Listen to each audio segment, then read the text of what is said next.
it's a great chance to just bring a lot of people together.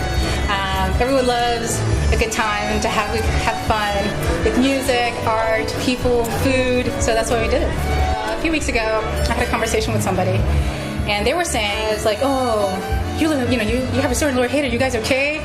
Isn't the neighborhood really bad and stuff like that? And I was like, no.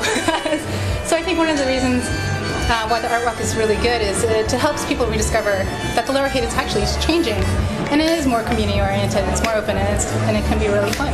This is actually our 1-year anniversary for the art walk. The scavenger hunt is an idea that I came up with to go along with the art walk to kind of help bring more folks to the neighborhood, and also as a way for people to discover a little more of the neighborhood rather than kind of being kind of sectioned off into certain shops or one block, because there is so much in the neighborhood. A lot of people miss out, and with the scavenger hunt, it's a really fun and great way to discover other parts of the neighborhood.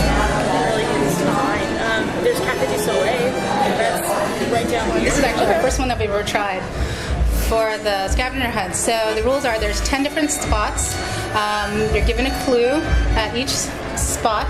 Each spot is a shop that's involved in the art walk, and each clue leads you to the next clue. Each clue is somewhat of a riddle that'll encourage you to look for certain clues within these shops and hopefully discover certain things that they offer that some people might overlook. To and fro, put some muscle into it. Which store is a sign that can also be used to yes, this is it. Oh, yeah. Now we're on to another.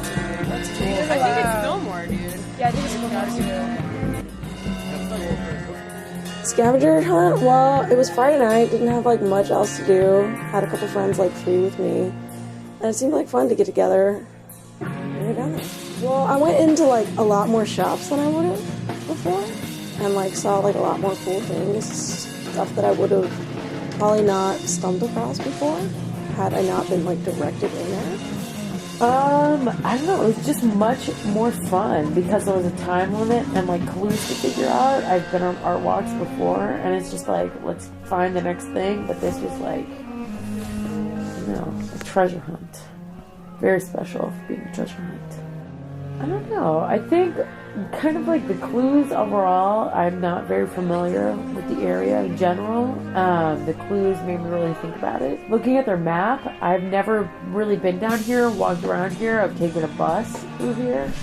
But it really made me think about it and walk around and see every single store. And I don't know, I would definitely come back and enjoy the things I found here. Exciting. I've lived in this area a very long time and I have never come across anything that's been completely free, completely optional, and that's fun. Everything else is you can come here, you can look at this, but it's kind of boring, or it's kind of just whatever, or you need to pay money to experience the art walk. And the scavenger hunt was really something fun that I can enjoy with my friends to the complete end of, without having to pay anything. I feel if every art walk in the Bay Area had a scavenger hunt or some sort of treasure map business, that would be much more popular.